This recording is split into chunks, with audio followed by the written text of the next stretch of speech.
दहेज लेना कोई आसान काम नहीं होता। इसके लिए इंसान के अंदर निर्लज्जता, भिखारीपन और लालची जैसे गुणों का होना आवश्यक होता है। आज मैं आप लोगों को एक ऐसी घटना के बारे में बता रही हूँ जिसे सुनकर आप हमारे समाज में व्याप्त एक गंभीर कुरीति को अच्छे से समझ पाएंगे। अंकिता अपने माँ बाप की इकलौती बेटी थी। बड़ी लाजों से उसके माँ बाप ने उसे पाला था। अंकिता के पापा का सपना था कि अंकिता बड़ी होकर डॉक्टर बने, लेकिन अंकिता देखने में काफी खूबसूरत थी, तो उसकी माँ चाहती थी कि मेरी बेटी बड़ी होकर एक्ट्रेस बने। लेकिन किस्मत को जो मंजूर होता है वही होता है। अंकिता का भी मन डॉक्टर बनने का था, इसलिए उसने मेडिकल की पढ़ाई की और पढ़ाई खत्म करते ही दिल्ली के एक बड़े हॉस्पिटल में उसकी ज्वाइनिंग हो गई। उसी हॉस्पिटल में रितेश नाम के एक डॉक्टर ने भी अंकिता के साथ ज्वाइन किया। धीरे धीरे दोनों में फ्रेंडशिप हुई और फ्रेंडशिप प्यार में बदल गया। इधर अंकिता के पापा अंकिता के लिए लड़का ढूंढने की तैयारी शुरू कर चुके थे। अंकिता के पापा हार्ट पेशेंट थे और वो चाहते थे कि अपनी जिंदगी में ही बेटी का हाथ पीला कर दें, क्योंकि जिंदगी का कोई पता नहीं कब मुंह मोड़ ले। एक दिन अंकिता हॉस्पिटल से जब घर आई तो उसके मम्मी पापा ने कई सारे फोटोज सेलेक्ट करके रखे हुए थे। उन्होंने अंकिता को दिखाया और बोला, बेटी इसमें से देखो कौन सा लड़का तुम्हें पसंद है। अपनी मम्मी की बात सुनते हुए अंकिता बोली, मम्मी आपको परेशान होने की जरूरत नहीं है, मैंने ऑलरेडी आपका दामाद ढूंढ रखा है। अंकिता ने रितेश के बारे में अपने मम्मी पापा से सब कुछ बता दिया। फिर क्या था, अगले दिन ही अंकिता के पापा रितेश के घर चले गए। अंकिता देखने में बहुत खूबसूरत थी, इस वजह से रितेश के घर वालों ने भी अंकिता को पसंद कर लिया। जब अंकिता के पापा रितेश के घर से चलने लगे तो रितेश की मम्मी ने कहा, भाई साहब हमने अपने बेटे को पढ़ाने में बहुत खर्च किया है, हम आपसे कोई दहेज नहीं मांग रहे हैं, लेकिन आप हमारी इज्जत का ख्याल रखिएगा। रितेश की मम्मी ने खुलकर दहेज का जिक्र तो नहीं किया, लेकिन बातों बातों में बता दिया कि हमारे रिश्तेदारों के यहाँ अगर एक छोटी सी भी नौकरी कोई करता है तो उसको कितना दहेज मिलता है, और हमारा बेटा तो डॉक्टर है, इतना तो मिलना ही चाहिए। अंकिता के पापा को कोई ऐतराज भी नहीं था, क्योंकि उनका कोई बेटा तो था नहीं, ले देकर एक बेटी ही थी, और लड़का भी डॉक्टर था, बेटी उसको पसंद करती थी, और अंकिता के मम्मी पापा को चाहिए ही क्या था। अंकिता की शादी बहुत धूमधाम से हुई। उसके पापा ने दहेज में बहुत सारे जेवरात और पैसे अपनी बेटी को दिया। अंकिता के ससुराल वाले बहुत खुश थे, ऐसी बहू कहाँ मिलती है, बहू खुद तो डॉक्टर है ही, इसके बाद इतना सारा दहेज भी लेकर आई है। अंकिता की सास तो अपनी बहू के बारे में सबसे यही कहती थी कि हमारे घर बहू नहीं लक्ष्मी आई है, जब से हमारी बहू हमारे घर आई है हमारा घर खुशियों और पैसों से भर गया है। खुशियों का तो पता नहीं, लेकिन पैसों से उनका घर जरूर भर गया था। ऐसे करके शादी के 2 से 3 साल बीत गए थे। अंकिता के पापा का दिल्ली के रोहिणी इलाके में 500 गज जमीन था। अंकिता का हस्बैंड चाहता था कि वह जमीन उसके पापा उसको हॉस्पिटल बनाने के लिए दे दें, लेकिन वो कहे तो कैसे कहे। एक दिन आखिर उसने अंकिता से कह ही दिया, अंकिता आखिर कब तक हम लोग किसी की नौकरी करते रहेंगे, मैं तो चाहता हूँ कि हम दोनों का अपना हॉस्पिटल हो। हॉस्पिटल बनाने के लिए लोन की बात मैंने कर ली है, लेकिन जमीन का ही पंगा पड़ रहा है। तुम्हारे पापा के पास जो रोहिणी में जमीन है उनसे बात करो ना, अगर वो दे देते हैं तो हम वहीं पर अपना हॉस्पिटल बना लेंगे। अंकिता ने कहा, ठीक है, कल मैं मम्मी से बात करूंगी। सुबह होते ही रितेश ने अंकिता को याद दिलाया कि अपनी मम्मी से बात करो। अंकिता ने अपनी मम्मी से इस बारे में बात की कि रितेश अपना हॉस्पिटल खोलना चाहते हैं, उसके लिए उन्हें जमीन चाहिए थी, क्या पापा वो जमीन हमें दे देंगे। अंकिता की माँ बोली, बेटी ये सब तुम्हारा और दामाद जी का ही तो है, ऐसा करो तुम लोग शाम को आ जाओ, पापा भी रहेंगे और तुम्हारी बात भी हो जाएगी। अंकिता और रितेश शाम को अपने पापा के घर पहुंच चुके थे। जब अंकिता ने अपने पापा से इस बारे में बात की, उसके पापा ने एक बार में ही हाँ कर दी और उन्होंने बोला कि तुम जब मर्जी उस पर हॉस्पिटल बना सकते हो बेटा, सब कुछ तुम लोगों का ही तो है। मंजूरी मिलते ही रितेश मन ही मन बहुत खुश हो रहा था। वो बाहर आकर जल्दी से अपनी मम्मी पापा को फोन लगाया और कहा कि मम्मी, अंकिता के पापा ने हाँ कर दी है, अगले महीने से ही हम लोग हॉस्पिटल बनवाना शुरू कर देंगे। अगले महीने नवरात्रि शुरू हो रही थी। सबने ये फैसला किया कि नवरात्रि में ही हम जमीन का पूजन कर देंगे। पूजा हुए 1 महीना बीत गया, लेकिन वहां पर एक ईंट भी नहीं लग पाई। तो अंकिता के पापा ने कहा, बेटी क्या बात है, 1 महीना हो गया, हॉस्पिटल का काम कुछ तो शुरू ही नहीं हुआ, क्या बात है आखिर। वास्तव में बात ये थी कि रितेश ने किसी भी बैंक से लोन लेने के लिए बात ही नहीं की थी।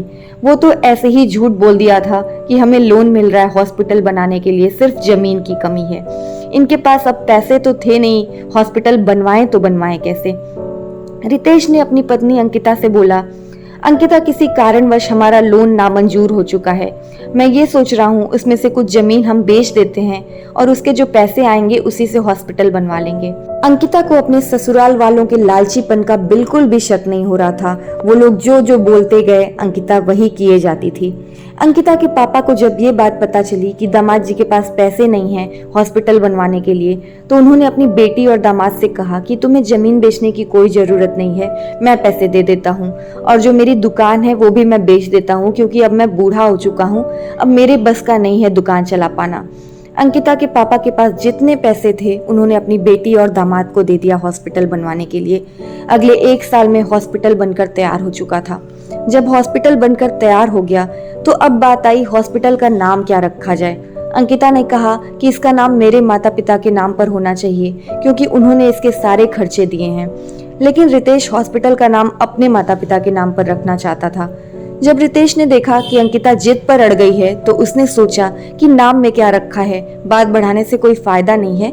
उसने अपने सास ससुर के नाम पर ही हॉस्पिटल का नाम रख दिया। एक दिन अंकिता अपने हॉस्पिटल में सर्जरी कर रही थी, तभी इमरजेंसी कॉल आया और उसे बताया गया कि उसके पापा को हार्ट अटैक आया है। अंकिता ने जल्दी से सर्जरी को निपटाकर अपने घर पहुंची और दिल्ली के सबसे बड़े हॉस्पिटल में अपने पापा को भर्ती करा दिया। हॉस्पिटल वालों ने बताया कि आपके पापा के इलाज में 15 लाख रुपए का खर्चा आएगा।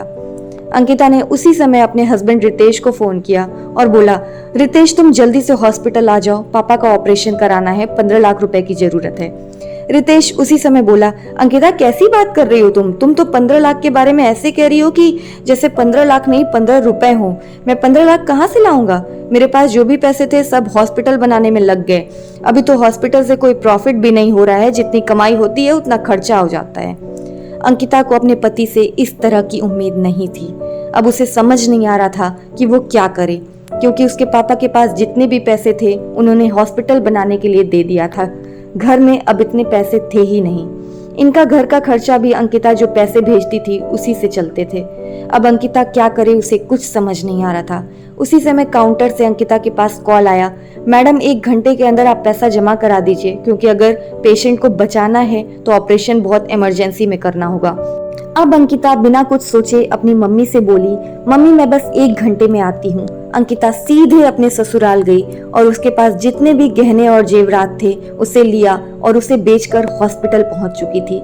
कई बार होता क्या है कि हम औरतों से कह देते हैं कि तुम्हें जेवर की जरूरत क्या है, लेकिन जेवर एक ऐसी चीज है कि ये आपके बुरे समय में भी आपका साथी होता है। अंकिता के पापा का हार्ट का ऑपरेशन सक्सेसफुल हो चुका था।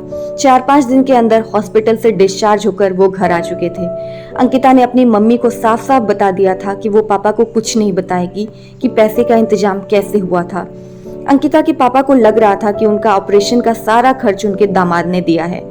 उधर शर्म के मारे रितेश एक दिन भी हॉस्पिटल में मिलने नहीं गया, लेकिन जब उसके ससुर घर आ गए तो वो और उसका पूरा परिवार बेशर्म की तरह उनका हालचाल जानने घर पर पहुंच गया।